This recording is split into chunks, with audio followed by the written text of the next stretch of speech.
99 run पे out होने के बाद कोई बल्लेबाज पवेलियन चला जाए और उसके बाद वापस क्रीज पे बल्लेबाजी करने उसी मैच में आ जाए, क्या आपने कभी ऐसा सुना है?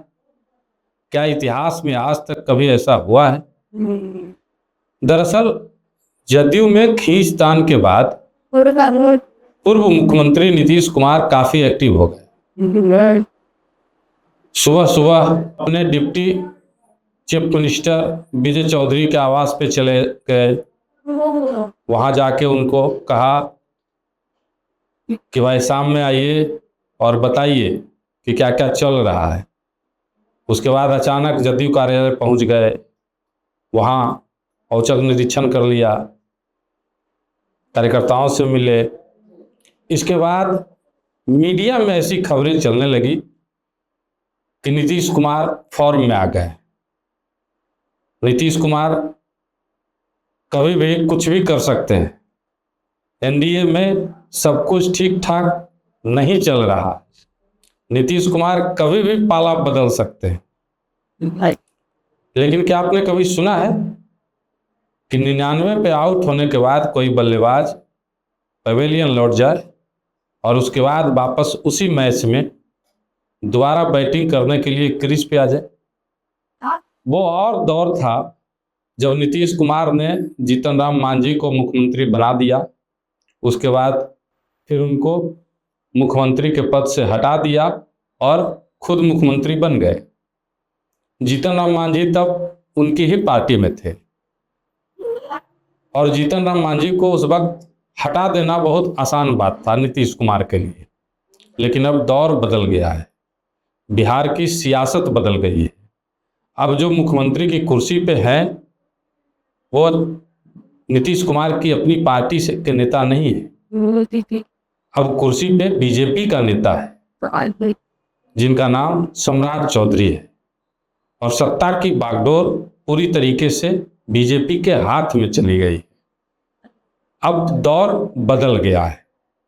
अब नीतीश कुमार अगर चाहे भी तो सम्राट चौधरी को कुर्सी से हटा के और जदयू का मुख्यमंत्री बना दें, ये कतई संभव नहीं है।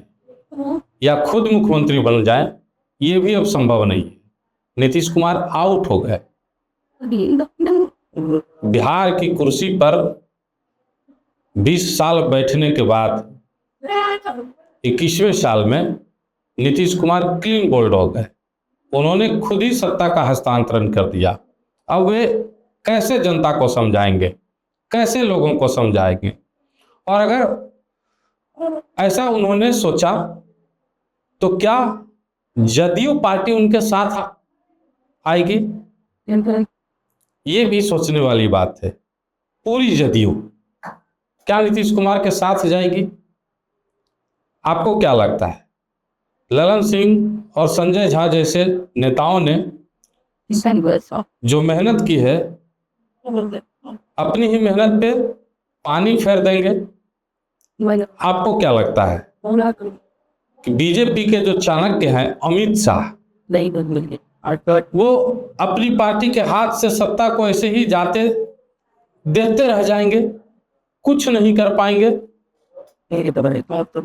ये राजनीति है, रातों रात समीकरण बदल जाती है। राजनीति में सारे पैतरे जो है वो फेल हो जाते हैं। सारा खेल जो है एक ही रात में बिगड़ जाता है। मुझे तो ऐसा लगता है कि अगर नीतीश कुमार अब चाहे भी तो खुद सत्ता पे नहीं बैठ सकते, ना ही जदयू के किसी और नेता को मुख्यमंत्री की कुर्सी पे बिठा सकते हैं। अगर ऐसा हुआ तो जदयू में ही भारी टूट हो जाएगी। अगर कुर्मी और कुशवाहा के जो विधायक हैं वो जदयू के साथ रहे भी, नीतीश कुमार के साथ रहे भी, तो हमें नहीं लगता कि बाकी के जो विधायक हैं वो नीतीश कुमार की बात पे फिर से भरोसा करके और उनके साथ चले जाएंगे। वही था नतीजे चाहे जो हो, लेकिन जदयू में टूट एकदम अवश्यंभावी हो जाएगा। इसलिए नीतीश कुमार अब फंस गए हैं बुरी तरीके से। और फंस ही नहीं गए, हमको ये लगता है कि नीतीश कुमार मजबूर भी हैं। जिस तरीके की बातें जदयू के नेता ऑफ कैमरा कहते हैं कि नीतीश कुमार अब मजबूर भी हो गए। मजबूर इसलिए कि उनकी पार्टी के जो बड़े नेता हैं अब नीतीश कुमार की बात सुनते कहाँ हैं।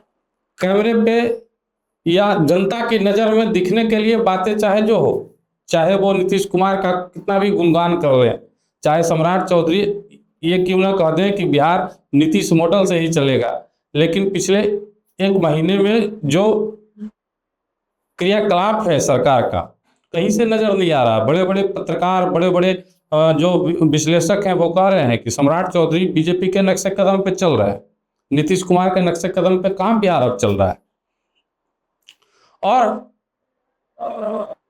तय मानिए ये कि अब ऐसा बिहार में कुछ भी नहीं होगा। नीतीश कुमार की मंशा से पूरा बिहार वाकिफ है। बीजेपी वाले जिस दिन सत्ता का हस्तांतरण हुआ होगा उसके बहुत पहले से ये बात सोच चुके होंगे कि नीतीश कुमार ऐसा खेला कर सकते हैं। चूंकि नीतीश कुमार की फितरत यही रही है, वो कभी भी पलट सकते हैं। लेकिन अब बाजी जो है बीजेपी के हाथ में आ गई। बीजेपी ने पूर्णतः बिहार की सत्ता पर अपना कब्जा कर लिया है। अब जो है जदयू या नीतीश कुमार चाह कर भी कुछ नहीं कर सकते। सत्ता की पूरी बागडोर, रथ का जो लगाम होता है ना, वो नीतीश कुमार के हाथ से निकल के बीजेपी के हाथ में चला गया। अब बीजेपी ही बिहार में सत्ता बना और बिगाड़ सकती है। नीतीश कुमार और उनकी पार्टी चाह के भी कुछ नहीं कर सकती। हालांकि राजनीति है और अनिश्चितताओं का खेल है, हो कुछ भी सकता है, हम गलत भी हो सकते हैं। लेकिन फिलहाल जो तथ्य, जो तर्क, नेताओं के साथ जो बातचीत निकल के सामने आ रही है, उसके हिसाब से हम दावे के साथ तो नहीं, लेकिन इतना जरूर कह सकते हैं कि अब नीतीश कुमार चाह के भी बिहार की राजनीति में बहुत बड़ा खेल नहीं कर पाएंगे। आप क्या सोचते हैं? कमेंट बॉक्स में जरूर बताइएगा।